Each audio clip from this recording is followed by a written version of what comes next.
Nomination സമർപ്പിക്കാനുള്ള സമയം അവസാനിക്കാൻ ഇനി മണിക്കൂറുകൾ മാത്രമാണ് അവശേഷിക്കുന്നത്. പക്ഷേ ഇടുക്കി കോൺഗ്രസിൽ ഇപ്പോഴും വലിയ തർക്കം തുടരുകയാണ്. ജില്ലാ പഞ്ചായത്ത് ഡിവിഷനുകളിലെ സ്ഥാനാർത്ഥി നിർണയവുമായി ബന്ധപ്പെട്ടാണ് തർക്കം ഇപ്പോഴും നിലനിൽക്കുന്നത്.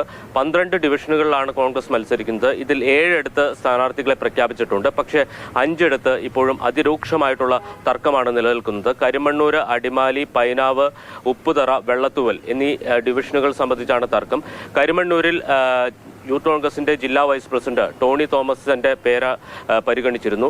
KPCC vice president Roy K പൗലോസാണ് ടോണിക്ക് വേണ്ടി രംഗത്തുള്ളത്. പക്ഷേ ഇവിടെ നിലവിലെ അംഗം ഇന്ദു സുധാകരനെ മത്സരിപ്പിക്കണം എന്നൊരാവശ്യവുമായി ഡീൻ കുര്യാക്കോസിന്റെ നേതൃത്വത്തിലുള്ള ഒരു സംഘം രംഗത്തെത്തിയിട്ടുണ്ട്. ഇത് ഇവിടെ ഒരു തർക്കത്തിന് വഴിവെച്ചിരിക്കുകയാണ്.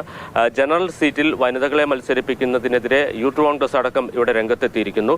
അടിമാലിയിലേക്ക് പോയാൽ അടിമാലിയിൽ KC വേണുഗോപാൽ ഗ്രൂപ്പുകാരനായി പുതുതായി പാർട്ടിയിലെത്തിയ അനിൽ പറനിലത്തിന്റെ പേര് പരിഗണിക്കുന്നതിനെതിരെ അവിടെ വലിയ പ്രതിഷേധം നടക്കുന്നു. അവിടെ പോസ്റ്റർ ഒട്ടിച്ചാണ് പ്രതിഷേധം നടക്കുന്നത്.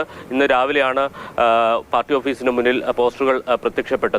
വെള്ളത്തൂവൽ പുതുതായി കൂട്ടിച്ചേർക്കപ്പെട്ട ഡിവിഷനാണ്, സംവരണ ഡിവിഷനാണ്. കേരള കോൺഗ്രസ് ഈ ഡിവിഷൻ ആവശ്യപ്പെട്ടിരുന്നു. പക്ഷേ കേരള കോൺഗ്രസിന് ഈ ഡിവിഷൻ വിട്ടു നൽകാൻ സാധ്യതയില്ല.